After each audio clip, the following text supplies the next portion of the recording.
I'll ask you. Hi, your name? Louise.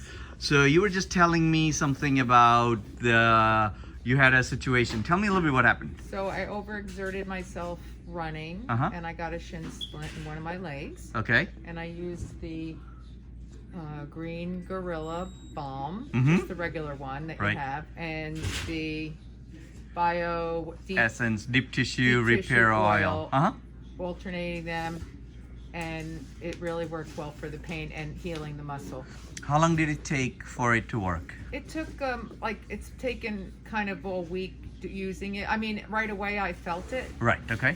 Like it definitely helped with the pain, especially the CBD. Right. But it's been just been like a few days where I saw it like gradually just get better and better and better. You know, I stretch it and do other things. And what too. was the procedure? What did you do? How did you do it?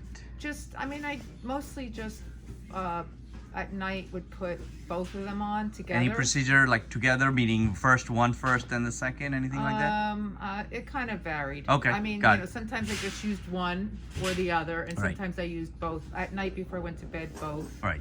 First thing in the morning, both, maybe, Right. before the day starts. So Right. yeah, great stuff.